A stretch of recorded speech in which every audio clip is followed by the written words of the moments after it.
네, 앞으로 종목 시간입니다. 혹시 우리 도윤정 부장님은 본인의 요즘 어떤 평가 받고 계신 줄 아십니까? 잘 모르겠습니다. 네, 제가 듣기로는 찍으면 간다. 네, 우리 도윤정 부장께서 그동안 이 앞으로 종목에서 한 서너 개 말씀하셨죠. 현대위아라든가 SKC라든가 KH바텍이라든가. 그런데 그들 종목이 이게 우연의 일치인지 우리 도 부장님의 실력인지는 모르겠습니다만 아주 좋습니다. 오늘도 그런 종목 부탁드리겠습니다. 네, 자, 오늘은 과연 어떤 기업을 관심 두십니까? 네, 일단 오늘 제가 갖고 온 건 광고 업종인데요. 광고 업종의 변화에 대해서 좀 말씀드리고 종목 말씀드리겠습니다. 2020년 코로나로 인해서 광고 업종 크게 위축되었습니다만 2020년 4분기부터 광고비 집행이 이루어져서요. 2021년 올해 1분기에는 기업들이 높은 호실적을 기록을 했습니다. 게다가 2021년도 글로벌 광고비는 코로나 이전 수준을 웃돌 것으로 예상이 되기 때문에 좀 긍정적으로 보고 있는데요. 코로나로 인해서 미디어 환경이 크게 변화하였는데 그게 개인화 그리고 디지털 채널로의 전환이 가속화되었다는 겁니다. 광고주들은 디지털 미디어와 이커머스를 중심으로 해서 예산을 집행을 해 나가고 있는데요. 특히 디지털 채널을 통해서 소비자에게 접근하려는 그 니즈가 높아지고 있어서 실시간 스트리밍, 소셜 커머스, 쇼퍼블 미디어, 커넥티드 TV 등 디지털 미디어를 중심으로 해서 광고비 전환은 계속 지속적으로 이루어지고 있습니다. 네, 오히려 저는 안 좋을 줄 알았더니 광고 업종 1분기 실적 꽤 좋았군요. 네, 그런데 그럼 의외였습니다. 금년 연간으로는 어떻게 보십니까? 네, 연간 좋을 것으로 예상이 되고요. 단지 그 코로나로 인한 기저효과가 극대화되는 게 2분기입니다. 그렇기 때문에 3분기에는 기저효과가 조금 약화될 것이고요. 향후의 하반기에 어떤 신성장 동력을 갖추느냐가 이제 관건이 될 것 같은데요. 하반기 광고 업종을 주도할 핵심 단어는 어드레서블 TV 광고입니다. 좀 생소하실 수도 있는데요. 어드레서블 TV 광고는 가구별로 타깃 광고를 내보낼 수 있는 최신 광고 기술입니다.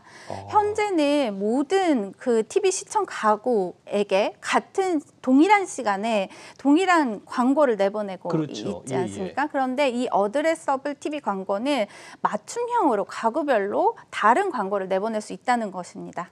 그러면 어린이들이 시청하는 곳에는 어린이 광고가 성인이 된 성인 광고 나간다는 뜻인가요? 그럴 수 있죠. 예, 타겟팅한 광고가 나가기 때문에요. 근데 이 광고가 지금 현재의 광고는 조금 단점들이 있습니다. 불특정 다수에게 노출이 되고 그 정확한 타겟팅을 할 수 없기 때문에 예산 손실이 굉장히 크고요. 정확한 광고 성과를 예측하기 어렵고 중복률이 발생하고 있다는 그런 단점이 있는데 이 어드레서블 TV 광고는 이런 점들을 개선할 수 있다라는 장점이 있습니다. 네, 그럼 과연 이 광고 업종에서 주목해야 될 기업 뭐가 있을까요? 네, 일단 어드레서블 TV 광고에 대해서 나스미디어, 인크로스, KT, SK 브로드밴드, LG U+ 등이 그 MOU를 체결을 했다고 합니다. 그렇기 때문에 이들 기업의 수혜가 예상이 되는데요. 빠르면 2021년 올해죠. 하반기부터 매출 인식이 가능할 것으로 예상이 됩니다. 지상파와 종편을 합친 약 3조 원 정도의 시장이 대상 시장 규모가 되는데요. 어드레서블 광고를 구현하게 되면 20% 정도 단가 인상이 가능하기 때문에 시장 규모는 더 크게도 예측이 가능할 것 같습니다. 종목으로는 제가 인크로스에 좀 관심이 가는데요. 어드레서블 광고는 이제 새로운 신규 성장 동력이 될 것이고요. 기존 사업 부분도 굉장히 좋습니다. 2분기에도입니다. 네. 1분기에 이어서 사상 최대 실적이 예상이 되고요.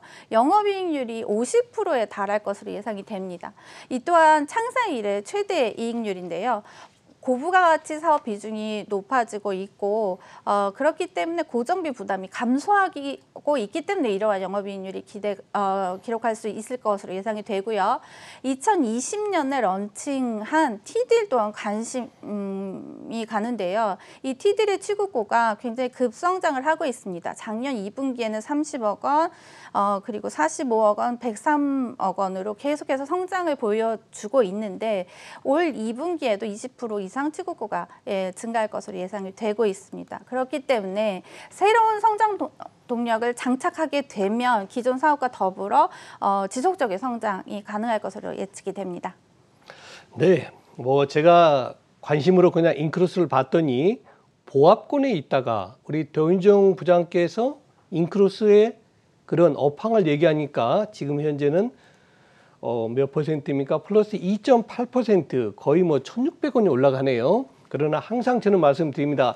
저희 도윤정 부장께서 얘기하시는 종목은 지금 매수하십시오. 그 개념이 절대 아닙니다. 항상 우리 투자자 여러분들은 냉정하게 본인의 투자 원칙에 따라서 매매하시는 것이 좋습니다. 절대 매수 추천의 의미가 아니기 때문에요. 이 부분은 제가 여러 번 말씀드렸고 앞으로도 그렇게 하시면 좋겠습니다. 자, 오늘 광고 업종 그리고 특이 종목, 관심 종목에 대해서 말씀해 주신 도윤정 부장이셨습니다. 부장님 감사합니다.